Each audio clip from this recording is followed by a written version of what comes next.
Welcome to the Informed Pregnancy and Parenting Podcast. I'm your host, Dr. Elliot Berlin. My guest today spent her childhood growing up on a farm and is now a Los Angeles-based hair and makeup artist for one of today's hottest brands, Revolve.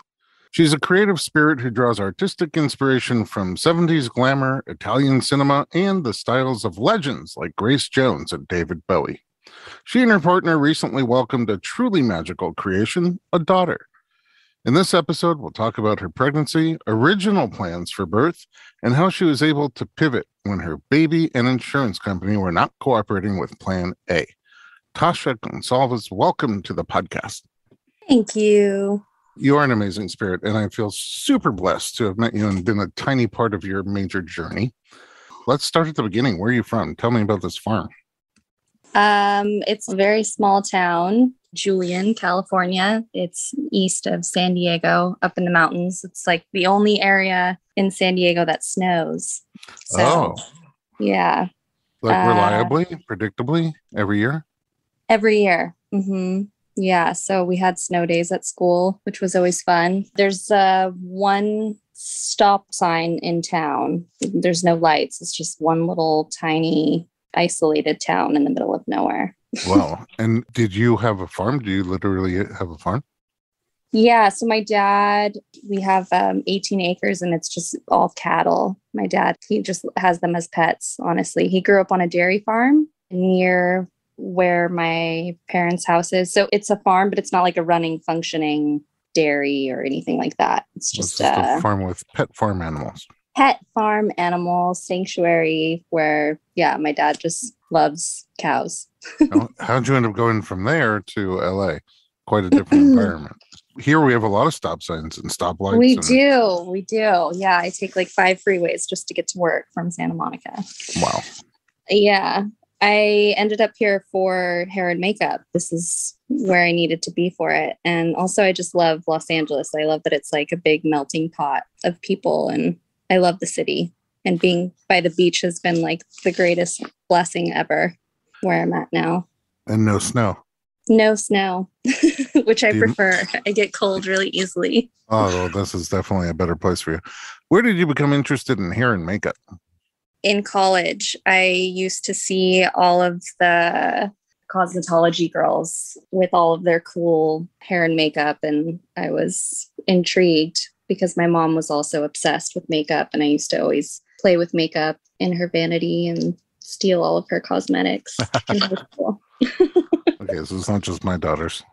Yeah. And what were you studying in college before that? Child development. Did you finish? No, I did not. And funny enough, I just last month applied to Santa Monica City College, and I'm going back to school to study child development. Oh, no way. So you still have an interest in that? Yeah, I feel like I want to go back towards that. What would you like to do with it ultimately? I'd like to work with babies and somehow do something with children and animals. Yeah, I mean, maybe. That kind of makes sense since you just made a child and you grew up with animals. Yeah, I feel like Pause has helped me work through some of my personal childhood trauma. So maybe working with kids who have trauma and somehow involving animals with that, I think would be really fulfilling. It sounds very cool and also very LA. Very LA. All right, so you had a child. Let's get to that. First of all, where'd you meet your partner? We met on set on a production, and it was like a 10-day, 13-hour days. So he just kept coming into the hair and makeup and trying to hang out, just being Mr. Funny Man. Oh, it's usually my job. Okay, wait. Yeah. So what does he do in production? He is a audio engineer. So he does all the sound for productions. Okay, so absolutely no reason to be hanging out with hair and makeup. No, he would just be in there miking up the talent. But after a while, he didn't need to be in there. And how long was that production? It was 10 days, but they were long production days, like anywhere between 13 to 15-hour set days. Oh, wow. Yeah. That's a lot of get to know you time. Yes, definitely. So. When did it get serious? Well, it's funny. Everything with us is December is like our magical month, but we met in December. A year later, we became serious or exclusive for like the third time in December. Oh, There was this December before she was born. I told him that we were going to have a daughter. Like the year before I found out we were pregnant, I predicted we would have a daughter in December. His birthday's in December. Yeah, I don't know. Something about that month. this December, I'm going to see if you're getting any intuitive Powerball numbers. Yeah, okay. You seem to be good at predicting things. Yeah. Oh, wow. So that's it. And then when you got pregnant, was that you both ready? No, actually. We were both we were surprised. It wasn't planned. And she definitely felt like destiny, though, to begin with before she was conceived. So I was determined to have her, but we didn't know if it was the right time. And it didn't take long to decide to follow through. So it was our little miracle. A little shocking surprise? Yeah. He goes to Alaska twice a year for Deadliest Catch, and he was gone when I found out. So I surprised him with a grain of rice on his return home and told him that was the size of our baby. Oh, wow. That's a fun way to reveal. Yeah. All right. So let's take a little break. And when we come back, we'll find out how your pregnancy was and how you plan for birth. Don't go anywhere. We'll be right back.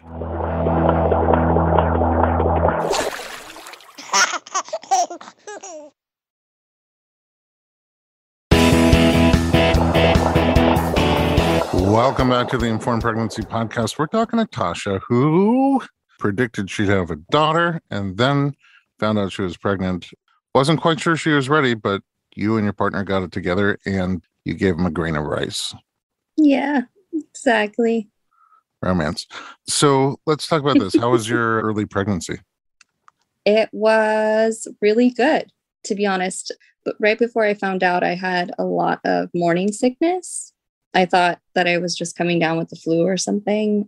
My period isn't always regular, so I didn't really think anything of it when I was late. So I was quite sick, and I decided at work when I was running to the bathroom after drinking tea as soon as I arrived to work to throw up.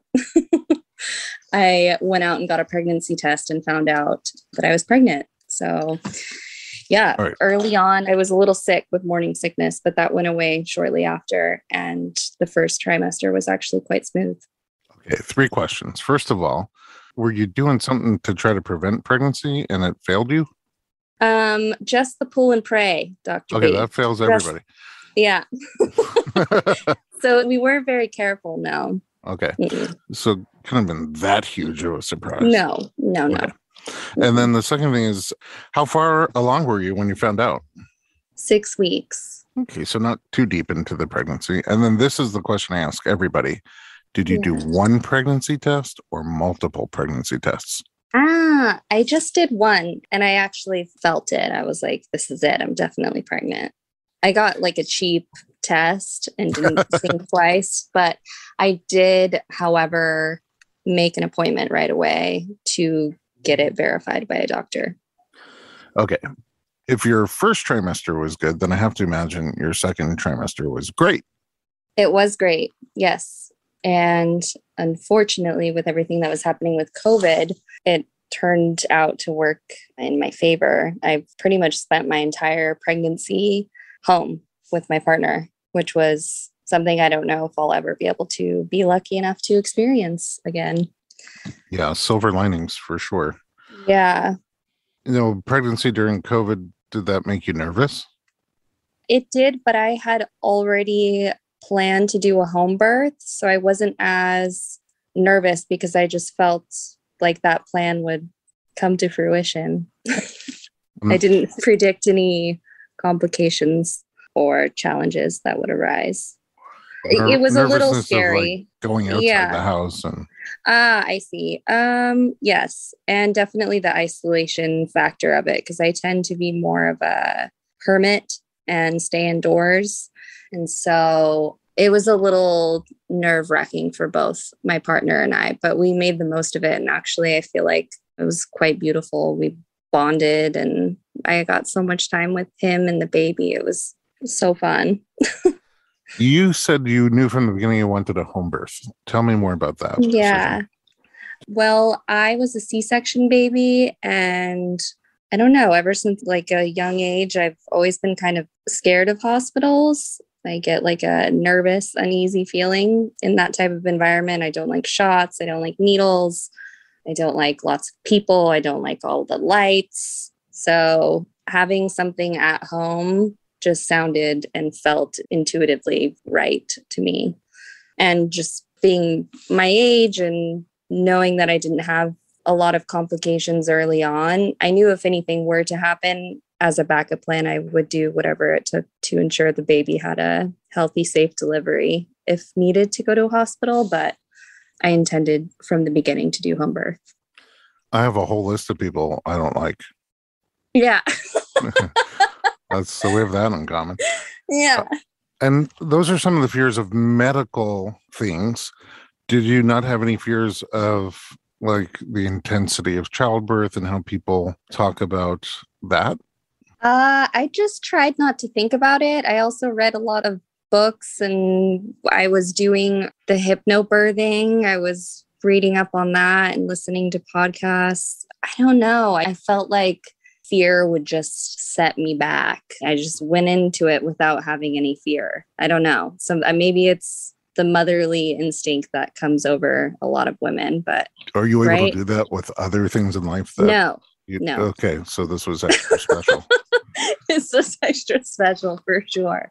This was the exception. Pause was casting a spell over me. So. And did you stop seeing a doctor at some point and switch to a midwife? You know what? We switched to a midwife almost right away. So I found my midwife, Davy Khalsa, and she was amazing. Mike and I really loved her. So she was with us from the beginning, and she encouraged, because my insurance was already covering doctor visits, that I just continued to see Dr. Rana, who was my OB, throughout the pregnancy. You saw both of them. Yes. I mean, how would you compare the two models of care? Totally opposite from one another. Just completely like everything about it. Dr. Khalsa is warm and welcoming and comforting, very maternal mama energy. Just everything about the whole vibe and the visit. And they're so gentle in the way they talk to the baby, and they seem to really care. I mean, she was concerned about my mental health. She did daily check-ins with me throughout the week. I had food journals, just so much like love and care around me and the baby throughout the entire process. Whereas when you go in for your visit, it's very just medical. Like, how are you feeling? Great. Okay. Move on. Do the ultrasound. This is what your baby looks like. All right. Awesome. Okay. You're done. We'll see you in a couple of weeks. Wow. Measure your belly, pee in a cup. Goodbye. Yeah. It's very like, we got to draw your blood. This is it. Blah, blah, blah. You must hate that part because you don't like needles. No, I did not like that. I mean, it's a necessary evil, huh? Yeah. Did you stay really active during your pregnancy? Super active. Yeah. Like what kind of things? Because you're like mid-pandemic. Right. So grateful where my partner and I live. I mean, he's had the apartment for about 8 years now. I'm in counting.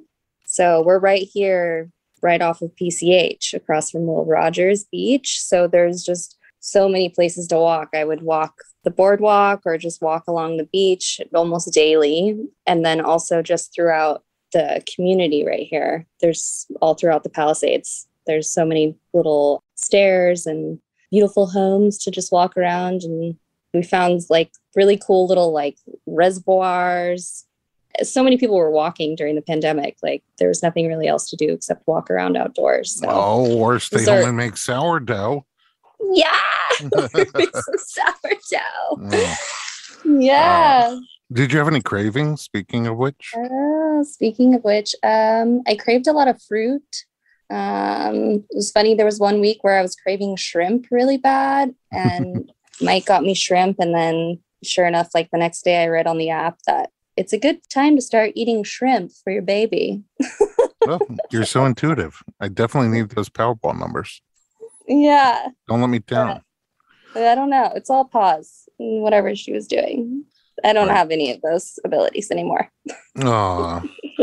At some point, you got interesting news from your obstetrician. Yes. Around 35 weeks, I was told that my baby was still breech. I actually found out with Davy during our visit. She felt my belly, and we were unsure if it was the head or the bum. So we decided that I should make an appointment with my OB ASAP. So I went in to see Dr. Rana to UCLA, and she confirmed that pause was indeed breech at the time still. What kind of options did they give you? Right away, it was just like, she didn't actually even offer a version. She just off the bat was like, yeah, we'll just, continue. You can keep coming in for ultrasounds to see where the baby's at, and we'll just do an automatic C-section for you. So we'll just schedule the C-section.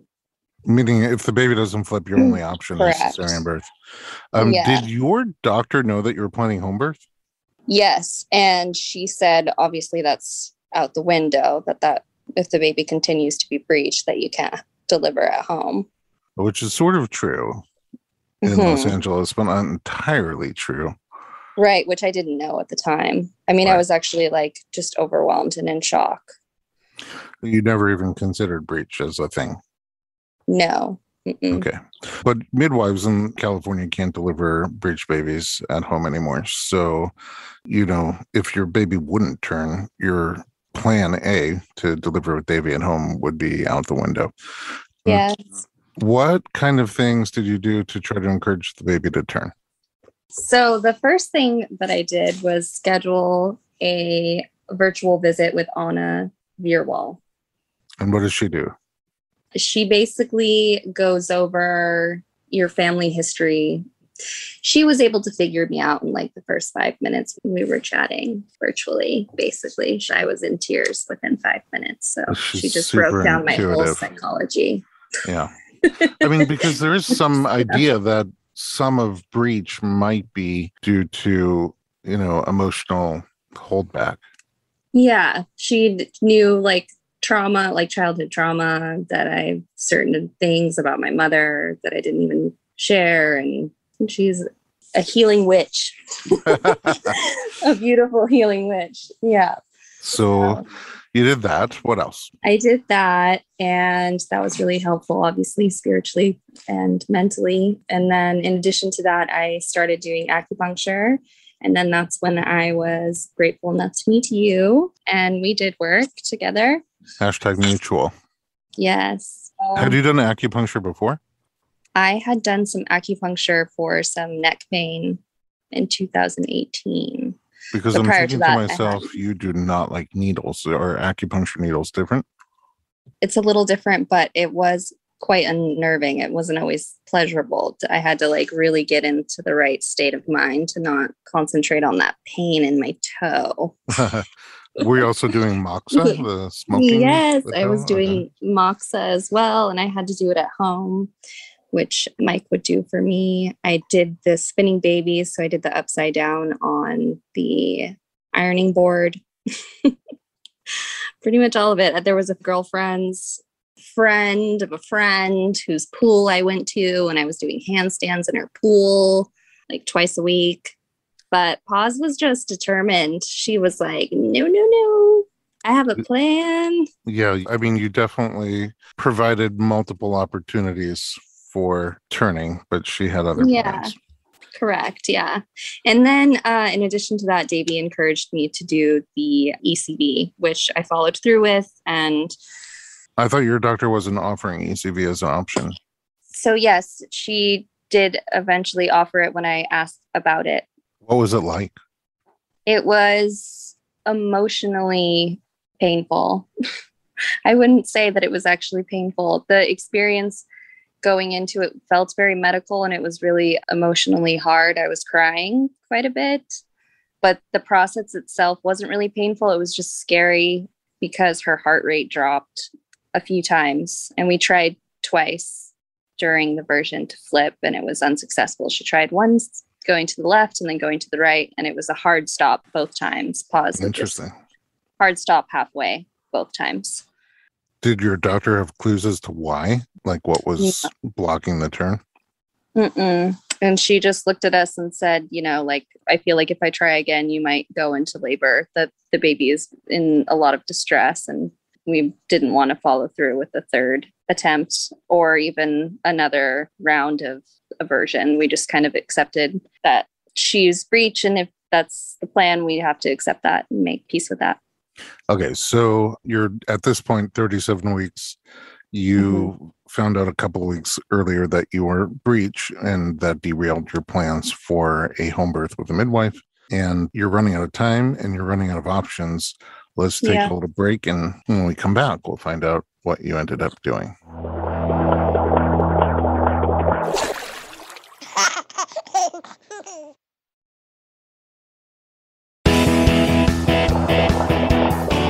Welcome back to the Informed Pregnancy Podcast. We're talking to Tasha, and at the end of pregnancy, you got the breech news. You tried everything under the sun to get that baby an opportunity to turn, but she said, no way. So here we are, and you have very few choices left. At the beginning, you said you wanted to do home birth because you really don't like hospitals and you don't like needles and medical stuff. And here you are facing the only choice being surgical birth in a hospital. What do you do next? So what did I do? I mean, I was just utilizing all my resources with Davey and you, and I was referred to Dr. Barry Brock and met with him and was trying to see if he could be our backup plan for delivery, because my OB, Dr. Rana at UCLA, advised me that there was no one within my medical group that could provide me with a vaginal breech delivery, and that my only option would be a C-section. She was very definitive about that. And so we were a little panicked and just trying to see what our options were. I was contacting my insurance. My insurance was very limiting. So your insurance, there are different types of networks. You have an HMO. The way it works is you have to go in network or they cover nothing. But your network had no doctor that would do a vaginal breech birth for you. And sometimes that creates an opening for what they call gap insurance, where your insurance will pay for you to go out of the HMO network if you can find a doctor who will provide what they're lacking in service. So Dr. Barry Brock is at a different hospital, doesn't take your insurance, but he does do vaginal breech delivery on a regular basis. So he could have been a good option for you, but the only way that you could not have to pay for it out of pocket, which could be exorbitant between the doctor and the hospital, is if like your doctor network would send you a letter saying, yeah, nobody in our practice will do this. Did you ever get that letter? So that's what I was requesting with Dr. Rana. And once I addressed that with her, she then quickly turned around and said that there may or may not be a doctor, Dr. Yalda Afshar, who would take me on for breech delivery, and that she may or may not have experience with breech delivery. She was not certain. So that was confusing, and there wasn't any clarity on that. And I followed up a week later to see if there was any word regarding Yalda Afshar, and she got me in contact with her. So once I spoke with her, I guess she had previously studied under Dr. Brock. Okay, so she was open to vaginal breech birth? And she was open to it. She said she had experience with it and that she would be willing to see me and move forward. Did you feel comfortable and confident with that option? No, not initially. I mean, I had met with Dr. Brock and I kind of wanted to move forward with him, but I still had to stay open because this was my network and this was kind of my only option through my HMO. And UCLA wasn't really willing to work with us. Well, they provided you a doctor who would do what you were looking for. So, Yes. Yeah. They had two choices: provide you a doctor, write you a note, and they provided a doctor. And they provided a doctor. So obviously we scheduled an appointment right away. And then once I saw her, all of my fear and worry kind of dissolved pretty quickly. Actually, right off the bat, really liked her. Oh, that's great. Like a lot. So you made a plan with her that when you go into labor like anybody else, you'll just come to the hospital and give birth to your baby. That's a breech.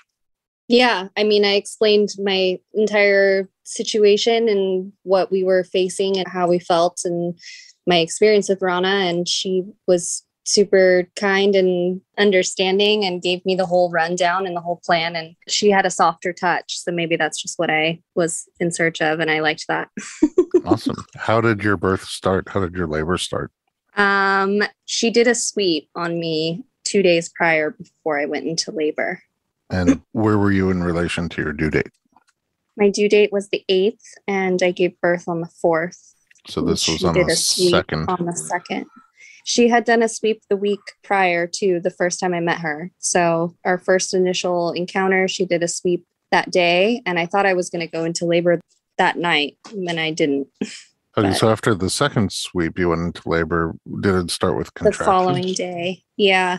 So the second, after we did the sweep, I came home. And the following morning, I drank castor oil. Delish. In a nice little, with a little bit of OJ, just a nice little cocktail. And then I went for a 3-mile walk on the beach with Mike. And on our way back from our walk, I had some really intense contractions, but Mike had to go to work. And I was like, maybe I'll go into labor, maybe I won't. We'll just see. I'll call you if anything changes. And an hour later, I was calling him like on my hands and knees in the living room. Like, I am definitely in labor. You need to come home now. Oh, you were just on your own? I was on my own. Okay. So after he came home, how did things progress? Pretty quickly. I showered. There was lots of things coming out of my body. Fluids. Yeah, I'm pretty sure my water broke. Yes. The mucus. I forget what you call that. Mucus plug. Membrane. Also delish. That was coming out. Yeah, I was ready to get in the car and go. But we called Yalda and she told us to just relax and like take a shower, eat a meal, and then slowly make our way to the hospital. And I was like, she's nuts. We got to go now. So did you take the advice? I had already showered. So I was just in the shower. I just stayed in the shower and Mike made a meal. And then I came out of the shower and I was just on my hands and knees in the kitchen, like begging him to leave while he was still like frying something in a pan. Oh, do you remember where you felt the intensity? My back. I labored like entirely in my lower back. Oh, that's awful. It was really painful. How long was the trip to the hospital from you? Probably not that far. Well, it's a 20-minute drive from our place. So it felt like a really long time. It felt longer than 20 minutes. And with COVID, we got there and there was no valet and there was a line and they had to do the whole check-in. So we had to park in the parking structure, make our way. We couldn't find the elevator. It was kind of like funny, but also it's funny now. It's funny now, but at the time I was like, this is crazy. Like, what is happening? Oh, this pandemic was nuts. And you have a breech baby and you're deep in labor with back labor. When you finally got to see somebody, did they check you right away to see how far along you were? Yes. So I was 4.5 centimeters dilated. Almost halfway there? Yeah, almost halfway there. Yeah, so 4.5 centimeters, and they offered to give me the epidural now, or I could get it by 7 centimeters. Because you were breech? Yes, because they automatically prepped me as if I were to go into surgery. So it was a requirement to get the epidural. When did you that get was it? Her stipulation, part of her like requirement. So Dr. Brock is the same way. I'm not sure how many centimeters I had to be with him, but he also required an epidural at some point. Yeah. I mean, the only option for not epidural, which I don't know if you looked into, was Dr. Fishbein, who does them at home. Oh, right. You had told me about that. But he's also out of network. Right. Okay, so did you get the epidural earlier So or I later? just decided to get it then. I'm like, if I have to get it by 7, I might as well just take it now. And then hopefully it'll wear off closer to when I'm ready to push. Because I was worried that I've like heard stories about women who like, I can't feel anything by the time that they're fully dilated and can't even tell if they're pushing. So that's what worried me about the epidural. So I felt if I got it sooner, it would be more relaxing. And then it would hopefully wear off a little bit more closer to when it was go time. Did the epidural give you complete relief? Complete relief. So I was rest? just like on a cloud. How long did it take to get from there to 10?